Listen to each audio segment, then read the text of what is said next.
वाले किसानों के परिवार समझौते के लिए राजी हो गए, लेकिन इस सब के बाद भी सियासी कलह जारी है। सुलह हो गई, फिर भी सियासी कलह है।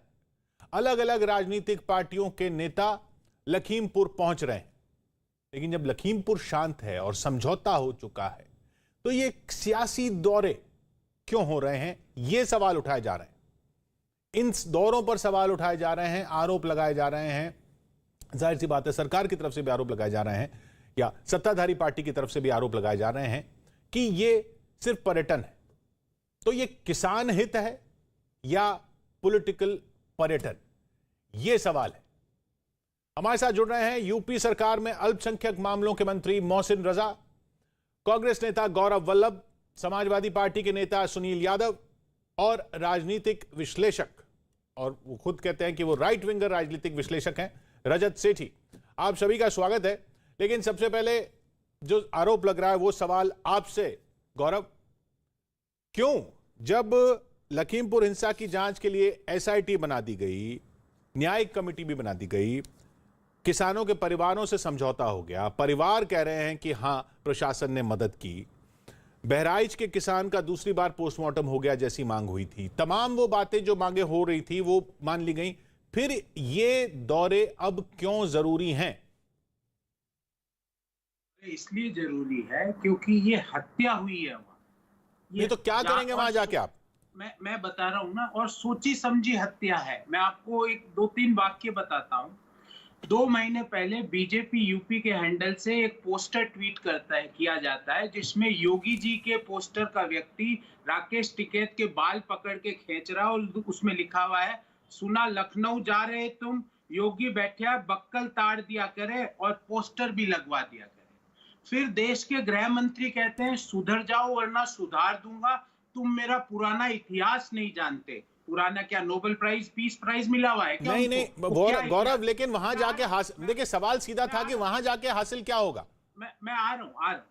फिर हरियाणा के मुख्यमंत्री एक लीडरशिप डेवलपमेंट एकेडमी चालू करते हैं कि किसानों का लठ मारो, किसानों का सर फोड़ो, जेल जाओ और नेता बन जाओ।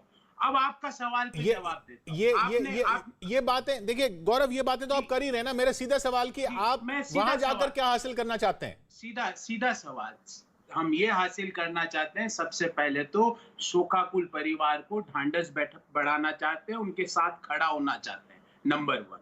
नंबर 2, हमारे दोनों राज्य सरकारों के मुख्यमंत्री ने, आप परिवार के साथ खड़ा होना चाहते हैं, आप परिवार को ढांढस बनाना चाहते हैं।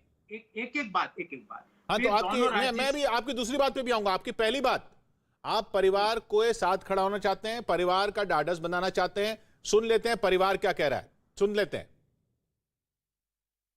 जो लवप्रीत सिंह का बहनोई लगता था रिश्ते में, ये चाचा जी हैं उसके, केवल सिंह जी, ये पूर्व प्रधान लाडी भैया, ये मौजूदा प्रधान सुखा भैया, मेरे पीछे खड़े हुए हैं सरदार बहादुर सिंह जी, सभी गांव के लोग चौखड़ा फार्म से बोल रहे हैं। हमारा बेटा, हमारा बच्चा भाई लवप्रीत सिंह इस किसानी आंदोलन के संघर्ष में शहीद हुआ है। तो संयुक्त किसान मोर्चे ने जो उस पर स्टैंड लिया है, हम उसका सम्मान करते हैं, और शासन प्रशासन ने जो हमारा सहयोग किया है हर प्रकार का, हम उसका बहुत बहुत धन्यवाद करते हैं। जो आर्थिक सहायता की गई है, हम उसका भी सम्मान करते हैं और धन्यवाद करते हैं। और जो ऐसे तत्व इस घटना का राजनीतिक लाभ लेना चाहते हैं, उनसे निवेदन है कि इस दुख की घड़ी में इस घटना का राजनीतिक लाभ ना लिया जाए और किसी को परेशान ना किया जाए। सभी से मेरी यही प्रार्थना है। धन्यवाद। गौरव, परिवार कह रहा है कि हम संयुक्त किसान मोर्चा के फैसले के साथ हैं, प्रशासन ने जो मदद की उसका धन्यवाद देना चाहते हैं, राजनीतिक लाभ जो इस वक्त लेना चाहते हैं लोग, वो कृपया न लें। आप कह रहे हैं हम उनके साथ खड़ा होना चाहते हैं, वो कह रहे हैं ना है। नहीं, आज मैं बताता हूँ ना किशोर जी। अब आप ये बताइए, आपने तो एक रिश्तेदार का वीडियो सुना दिया। मेरे पास 4 ऐसे वीडियो हैं जिसमें उनके परिवार वाले कह रहे हैं कि गोली लगी है, ये जो पोस्टमार्टम हुआ है ये गलत हुआ है, वो भी दिखा देते किशोर। वो बहराइच में कहा उन्होंने कि दोबारा पोस्टमार्टम कराइए, दोबारा हुआ। किशोर जी, मेरा समय तो दे दीजिए, मैं तो आपकी पूरी बात, अभी तक तो आप ही को समय दिया, बाकी 3 लोगों से तो बात भी नहीं की मैंने। तो आप मेरी बात पूरा ही नहीं होने दे रहे और आप अपना सवाल ले आते हैं दूसरा। मैं पूरा कर लूं फिर लाइए। फिर क्या किशोर जी, शोकाकुल परिवार, जिन किसानों ने अपनी जान गंवाई, उनको 50 लाख रुपए हमारी दोनों राज्य सरकार, पंजाब सरकार भी 50 लाख रुपए प्रति किसान परिवार, छत्तीसगढ़ भी। और ना केवल किसान, जो जर्नलिस्ट जिसकी मृत्यु हो गई इस हादसे में, जिस इस कांड में, इस मैसेकर में, उसको भी हमारी दोनों राज्य सरकारें 50-50 लाख। तो ये देने के लिए आप जाना चाहते हैं? जी सुनिए, अब आगे की बात सुनिए। दूसरी बात किशोर जी, अच्छा, जब तक कोई राजनीतिक दल दबाव नहीं बनाएगा, वो हत्यारा गृह मंत्री का बेटा पकड़ा नहीं जाएगा, आप ये समझिए। और मैं क्यों बोल रहा हूं, क्योंकि गृह मंत्री, उसके पिताजी कहते हैं सुधर जाओ, नहीं तो मेरी पृष्ठभूमि नहीं है जानते। मैं पूछता हूं, मंत्री जी बैठे हैं, मंत्री जी बताओ ना क्या पृष्ठभूमि है उनकी। जी मंत्री जी, मोहसिन साहब, न्यूज 18 के दर्शकों को बताओ ना मंत्री जी, उनकी क्या पृष्ठभूमि है, उनको क्या नोबेल पीस प्राइज मिला हुआ है क्या? मंत्री जी बताओ ना प्लीज। मैं अपनी बात यहीं पे मोहसिन साहब जी को सुनूंगा। मोहसिन साहब,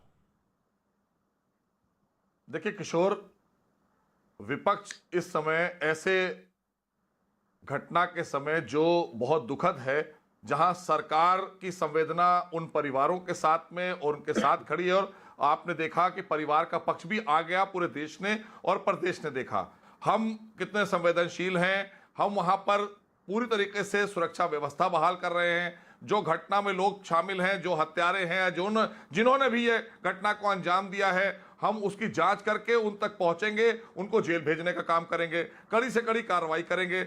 लेकिन हम देख रहे हैं विपक्ष या कांग्रेस, आज कांग्रेस बड़ा दावा कर रही है कि हम वहां यूं जा रहे हैं, हमें जाना चाहिए। अरे भाई, आपके राज्य में तो किसानों ने आत्महत्याएं की हैं मजबूर होकर, आपने गोलियां चलवाने का काम किया है किसानों पर, आप किस मुंह से बात कर रहे हैं? और विपक्ष का आचरण ऐसा है जैसे भूखा गिद्ध लाशों पर टूटता है। तो ये चाहते हैं कि दंगा कराओ, लाशें गिराओ, और जब लाशें गिरे उस पर हम अपनी रोटी सेकें। तो ये बड़ा दुर्भाग्यपूर्ण है कि ऐसे समय पर